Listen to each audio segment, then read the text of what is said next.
ویسے ویسے آپ کی دلچسپی بڑھتی جائے گی اور آخر میں آپ کے لیے ایک ایسا بڑا ٹوسٹ موجود ہے جس کا آپ اندازہ بھی نہیں لگا سکتے۔ ناظرین، اگر آپ کو ہماری یہ کوشش پسند آئے تو ویڈیو کو لائک کرنا نہ بھولیں، ہمیں سپورٹ کریں اور اپنے قیمتی کمنٹس کے ذریعے اپنی رائے ضرور دیں۔ اور سب سے اہم بات، مکمل کہانی سننے کے لیے ویڈیو کو اینڈ تک لازمی دیکھیں، کیونکہ اصل کہانی اور بڑا ٹوسٹ آخر میں آپ کا انتظار کر رہا ہے۔ دوستوں، صبح کی دھندلکے میں وادی سنگر کے قریب ایک حویلی نما گھر میں عجیب بے چینی پھیلی ہوئی تھی۔ باورچی خانے سے تلے ہوئے پراٹھوں کی خوشبو آ رہی تھی، مگر گھر کے مکینوں کے چہروں پر سکون نہیں تھا۔ حویلی کی بڑی بہو ماں نور نے ناشتے کی میز سجاتے ہوئے دیکھا کہ اس کی نند زریابہ بار بار باغ کی طرف دیکھ رہی ہے۔ رات اس نے باغ میں کسی سائے کو گھومتے دیکھا تھا اور تب اس کے دل میں خوف بیٹھ گیا تھا۔ ادھر حویلی کا بڑا بیٹا شاویر کئی دنوں سے بیمار تھا۔ سب سمجھ رہے تھے کہ یہ کمزوری ہے، لیکن ڈاکٹر کی رپورٹ نے سب کے قدموں تلے زمین کھینچ لی۔ شاویر کے خون میں زہریلے کیمیکل پائے گئے تھے، یعنی کسی نے اسے آہستہ آہستہ مارنے کی کوشش کی تھی۔ یہ خبر صرف شاویر، اس کے بھائی سرفراز اور چند قابل اعتماد لوگوں تک محدود رکھی گئی، کیونکہ خاندان کی بزرگ خاتون بی بی زرینہ دل کی مریضہ تھیں۔ مگر اس حویلی میں راز کبھی زیادہ دیر راز نہیں رہتے تھے۔ اس دوران شہر کے دوسرے کنارے پر ایک چھوٹے سے ڈھابے میں رہنے والی باہمت لڑکی رباب اپنی زندگی کی جنگ لڑ رہی تھی۔ اس کا چچا سلیم اسے اپنی بیٹی سے بڑھ کر چاہتا تھا۔ رباب خوبصورت، خوددار اور غصے والی لڑکی تھی، اس لیے علاقے کے طاقتور زمیندار جلال خان نے جب زبردستی شادی کا پیغام بھیجا تو اس نے سب کے سامنے اس کی بے عزتی کر دی تھی۔ جلال خان ہنستا ہوا گیا، مگر جاتے جاتے 10 دن بعد بارات لانے کی دھمکی بھی دے گیا۔ دوستو، سلیم جانتا تھا کہ جلال خان صرف دھمکی نہیں دیتا، وہ اپنے ارادے پورے کرتا ہے۔ انہی دنوں شہر سے آیا ہوا ایک نوجوان احد میر بار بار ڈھابے میں آنے لگا۔ ابتدا میں رباب نے اسے ایک فضول امیر زادہ سمجھا، مگر احد دراصل ایک سچا، نرم دل اور تعلیم یافتہ لڑکا تھا۔ رباب کے چھوٹے بھائی اذان نے محسوس کر لیا کہ احد اس کی بہن کو پسند کرنے لگا ہے، اس لیے اس نے احد کو صاف کہہ دیا کہ اگر واقعی محبت ہے تو عزت سے رشتہ لے کر آؤ۔ احد پہلی بار زندگی میں کسی لڑکی کے لیے سنجیدہ ہوا تھا، مگر اسے اندازہ نہیں تھا کہ رباب کی زندگی پہلے ہی خطرناک لوگوں کے گھیرے میں آ چکی ہے۔ دوسری طرف شہر کی بڑی کارپوریٹ کمپنی میں ایک کھیل جاری تھا۔ کمپنی کے ذہین مگر سادہ لڑکی مہک کو اچانک ایک ارب روپے کے مالی بدعنوانی کے الزام میں گرفتار کر لیا گیا تھا۔ اس کی منگنی ٹوٹ گئی، میڈیا نے اسے چور قرار دے دیا اور اس کی ماں صدمے سے بیمار پڑ گئی۔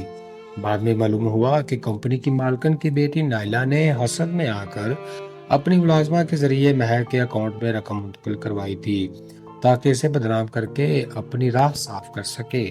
مگر نائلہ کا شوہر فہد جو بیرون ملک سے واپس آیا تو اس نے حقیقت جاننے کے بعد نہ صرف مہک کو رہا کروایا بلکہ اپنی بیوی کی تمام سازشیں بے نقاب کر دی۔ نائلہ کی دنیا ایک لمحے میں بکھر گئی تھی جب فہد نے اسے طلاق دی، لیکن کہانی یہاں ختم نہیں ہوئی، کیونکہ نائلہ کے دل میں انتقام کی آگ بھڑک اٹھی۔ اسے معلوم ہوا کہ شاویر کی حویلی میں ہونے والی سازشوں اور جلال خان کے جرائم کا ایک خفیہ تعلق موجود ہے۔ نائلہ نے اپنی تباہی کا بدلہ لینے کے لیے جلال خان سے ہاتھ ملا لیا۔ اب ان سب کرداروں کی قسمتیں ایک دوسرے سے جڑ چکی تھیں۔ حویلی میں زہر دینے والا کون تھا؟ جلال خان رباب کو حاصل کرنے کے لیے کس حد تک جائے گا، اور مہک جسے دنیا نے مجرم سمجھا کیا دوبارہ اپنی عزت واپس حاصل کر پائے گی؟ کسی کو اندازہ نہیں تھا کہ آنے والے دن صرف محبت یا نفرت نہیں بلکہ خون، دھوکے اور قربانی کی ایسی داستان لکھنے والے تھے جسے پورا شہر برسوں یاد رکھے۔ فرینڈز، شاویر کی بیماری دن بدن بڑھتی جا رہی تھی، مگر حویلی کے اندر سب کچھ معمول کے مطابق ظاہر کرنے کی کوشش کی جا رہی تھی۔ بی بی زرینہ ہر صبح اپنے بیٹے کے ماتھے کو چوم کر دعائیں دیتی اور یہی سمجھتی کہ شاید کام کی تکن نے اسے کمزور کر دیا، لیکن سرفراز کی نیندیں اڑ چکی۔ اسے یقین تھا کہ زہر گھر کے کسی اپنے نہیں دیا ہے۔ اسی شک نے حویلی کے ہر فرد کو مشکوک بنا دیا۔ نوکروں کی نقل و حرکت پر نظر رکھی جانے لگی، کھانے پینے کی ہر چیز الگ ہونے لگی، مگر اصل مجرم چالاک تھا۔ دوسری طرف جلال خان نے رباب کے انکار کو اپنی انا کا مسئلہ بنا رکھا تھا۔ وہ روز اپنے آدمیوں کے ساتھ گاؤں میں گھومتا اور لوگوں کو یہ باور کرواتا کہ 10 دن بعد رباب اس کی دلہن بن جائے گی۔ گاؤں والے خوف زدہ تھے کیونکہ جلال خان کے خاندان کی دہشت برسوں پرانی تھی، لوگ ان سے ڈرتے تھے۔ سلیم نے کئی رشتہ داروں سے مدد مانگنے کی کوشش کی مگر سب نے خاموشی اختیار کر لی کیونکہ وہ بہت کمزور تھے۔ کوئی بھی جلال خان کے خلاف کھڑا ہونے کی ہمت ہی نہیں رکھتا تھا۔ انہی دنوں احد میر اپنے والدین کے ساتھ رباب کے گھر رشتہ لے کر پہنچ گیا۔ رباب حیران رہ گئی کیونکہ اسے یقین نہیں تھا کہ شہر کا اتنا بڑا کاروباری خاندان ایک ڈھابے والی کی بیٹی سے رشتہ مانگنے آئے گا۔ دوستو، احد کی ماں نے محبت سے رباب کے سر پر ہاتھ رکھا تو برسوں بعد سلیم کی آنکھوں میں امید جاگ گئی، مگر اس خوشی کو کسی کی نظر لگ گئی۔ جلال خان کو جب اس رشتے کی خبر ملی تو اس کا غصہ خطرناک حد تک بڑھ گیا۔ اس نے کھلے عام دھمکی دی کہ اگر رباب کی شادی کسی اور سے ہوئی تو پورا خاندان زندہ نہیں بچے گا۔ اس رات رباب نے پہلی بار خوف محسوس کیا، مگر اس نے احد سے صاف کہا کہ اگر وہ ڈر گیا تو خود یہ رشتہ ختم کر دے گا۔ احد نے جواب دیا کہ محبت صرف آسان راستوں کا نام نہیں ہوتی۔ ادھر شہر میں مہک اپنی برباد زندگی کو دوبارہ سنبھالنے کی کوشش کر رہی تھی۔ اگرچہ فہد نے اسے بے گناہ ثابت کر دیا تھا، مگر معاشرہ اتنی آسانی سے کسی عورت کو معافی نہیں کرتا۔ لوگ اب بھی اسے شک کی نگاہ سے دیکھ رہے تھے۔ فہد اپنی بیوی نائلہ کو طلاق دینے کے بعد شدید ذہنی دباؤ میں تھا۔ اسے احساس ہو رہا تھا کہ اس نے برسوں ایک ایسی عورت پر بھروسہ کیا جو اندر سے نفرت اور حسد سے بھری ہوئی، مگر نائلہ خاموش بیٹھنے والوں میں سے نہیں تھی۔ اس نے جلال خان سے خفیہ ملاقاتیں شروع کر دیں۔ دونوں کی دشمنیاں الگ تھیں مگر مقصد ایک ہی تھا، اپنے راستے میں آنے والے کو تباہ کر دینا۔ دوستو، نائلہ نے جلال خان کو بتایا کہ شاہ ویر کے کاروبار، احد میر کے خاندان اور فہد کی کمپنی کے درمیان ایک بڑا مالی معاہدہ ہونے والا ہے۔ اگر یہ معاہدہ ہو گیا تو ان سب کی طاقت کئی گنا بڑھ جائے گی۔ جلال خان نے فوراً فیصلہ کیا کہ اسے یہ اتحاد ہر قیمت پر روکنا ہوگا۔ اسی دوران حویلی میں ایک نئی ملازمہ سائمہ کام پر آئی۔ وہ خاموش، پردہ دار اور بہت کم بولنے والی لڑکی تھی۔ کسی کو معلوم نہیں تھا کہ وہ دراصل نائلہ کی بھیجی ہوئی جاسوس تھی۔ سائمہ کا کام صرف ایک تھا، شاویر کو مکمل طور پر ختم کرنا۔ دوستو، ایک رات جب پورا گھر سو چکا تھا، سائمہ چپکے سے شاویر کے کمرے میں داخل ہوئی۔ اس کے ہاتھ میں دوا کی ایک شیشی تھی، مگر جیسے ہی وہ پانی میں زہر ملانے لگی، دروازہ کھڑکنے لگا اور دروازے پر کھڑے سرفراز نے اسے رنگے ہاتھوں پکڑ لیا۔ سائمہ خوف سے کانپنے لگی۔ پہلے اس نے جھوٹ بولا کہ جب سرفراز نے پولیس بلانے کی دھمکی دی تو ٹوٹ گئی۔ اس نے اعتراف کیا کہ اسے کسی عورت نے پیسے دے کر یہاں بھیجا ہے، مگر وہ عورت ہمیشہ نقاب میں آتی تھی۔ سرفراز سمجھ گیا کہ کہانی بہت بڑی ہے۔ اسی لمحے شاویر نے کمزور آواز میں کہا کہ دشمن گھر کے باہر نہیں، شاید گھر کے اندر ہی موجود ہے۔ ادھر رباب کی زندگی میں طوفان اس وقت آیا جب جلال خان کے آدمیوں نے رات کے اندھیرے میں ڈھابے کو آگ لگا دی۔ سلیم اور اذلان ہم شکل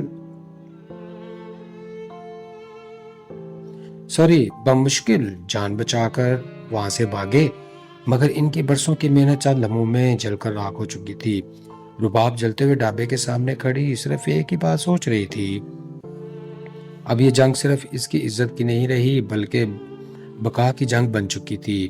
اور اسی رات احد نے فیصلہ کیا کہ وہ جلال خان کا مقابلہ کرے گا، چاہے اس کے لیے اسے اپنی جان ہی کیوں نہ دینی پڑے۔ دوستو، ڈھابے کی راکھ ابھی ٹھنڈی ہی نہیں ہوئی تھی کہ پورے علاقے میں خوف کی فضا پھیل گئی۔ لوگ جانتے تھے کہ یہ آگ حادثہ نہیں بلکہ جلال خان کا پیغام تھا۔ سلیم خاموش بیٹھا جلتی لکڑیوں کو دیکھ رہا تھا، جبکہ رباب کی آنکھوں میں آنسو نہیں، صرف غصہ بھرا ہوا تھا۔ احد نے اسے رات اپنے والد کامران میر کو سب کچھ بتا دیا۔ کامران میر ایک بااثر کاروباری شخصیت تھے، مگر وہ جرائم اور خاندانی دشمنوں سے ہمیشہ دور ہی رہتے تھے۔ شروع میں انہوں نے احد کو رباب سے دور رہنے کا مشورہ دے دیا، لیکن جب انہوں نے اپنی آنکھوں سے ڈھابے کی تباہی دیکھی تو انہیں اندازہ ہوا کہ یہ صرف ایک لڑکی کی کہانی نہیں بلکہ ظلم کے خلاف جنگ ہے۔ انہوں نے فیصلہ کیا کہ وہ رباب اور اس کے خاندان کو اپنے فارم ہاؤس منتقل کر دیں گے تاکہ وہ ہمیشہ کے لیے محفوظ رہ سکیں، مگر رباب نے صاف انکار کر دیا۔ اس نے کہا کہ اگر وہ آج ڈر کر چھپ گئی تو جلال خان جیت جائے گا۔ دوسری طرف حویلی میں سائمہ کے اعتراف کے بعد ماحول مزید کشیدہ ہو چکا تھا۔ سرفراز نے خاموشی سے تحقیقات شروع کر دی۔ اسے شک تھا کہ نائلہ اسے سارے کھیل کی اصل کھلاڑی ہے، لیکن اس کے پاس کوئی ثبوت نہیں تھا۔ شاویر کی حالت کبھی بہتر ہوتی اور کبھی اچانک خراب ہو جاتی۔ ڈاکٹر نے واضح کر دیا تھا کہ زہر آہستہ آہستہ جسم کے اندرونی اعضاء کو تباہ کر رہا ہے۔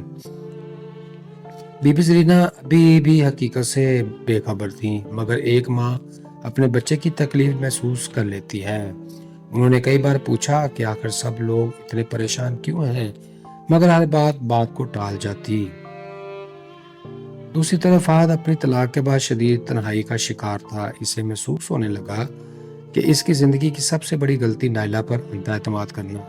مہک نے اگرچہ اس کی مدد قبول کر لی تھی، مگر اس کے دل میں ابھی مردوں اور رشتوں کے لیے خوف باقی تھا۔ ایک دن فہد کو ایک نامعلوم نمبر سے کال آ گئی۔ دوسری طرف موجود شخص نے صرف اتنا کہا، اگر اپنی جان اور اپنے خاندان کو بچانا چاہتے ہو تو جلال خان سے دور رہو، ورنہ اگلا جنازہ تمہارے گھر سے ہی اٹھے گا۔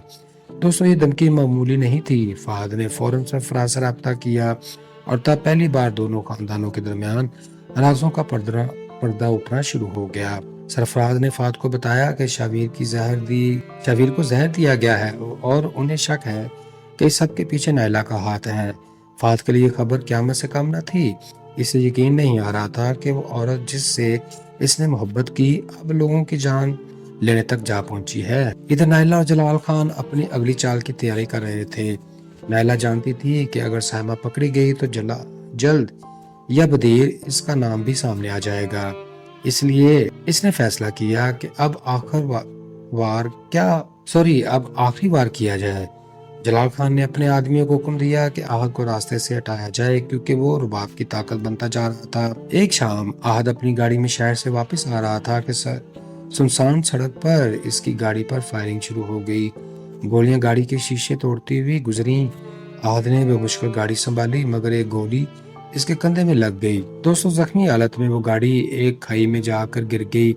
حملہ آور اسے مردہ سمجھ کر چلے گئے۔ جب رباب کی خبر ملی تو اس کے قدموں تلے زمین نکل گئی۔ وہ پہلی بار ٹوٹ کر بہت روئی۔ اسے احساس ہوا کہ آہد صرف ایک دوست یا چاہنے والا نہیں، بلکہ اس کی زندگی کا وہ واحد شخص بن چکا ہے جس کے بغیر وہ خود کو ادھورا محسوس کرتی ہے۔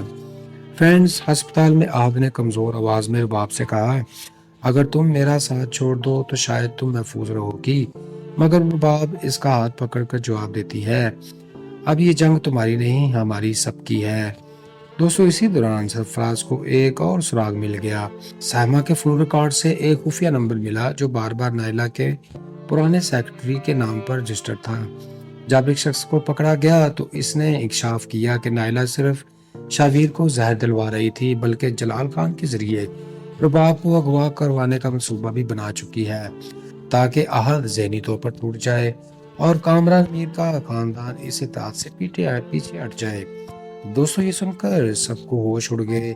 وقت بہت کم تھا کیونکہ جلال خان رباب کو اغوا کرنے کی تاریخ دے چکا تھا۔ وہی دن جب آہد اور رباب کی منگنی ہونے والی تھی، حویلی، شہر، ڈھابہ، محبت، نفرت، دولت اور انتقام سب ایک ایسے خطرناک موڑ پر پہنچ چکے تھے جہاں اب یا تو کوئی زندگیاں بچنے والی تھیں یا سب کچھ ہمیشہ کے لیے ختم ہونے والا تھا۔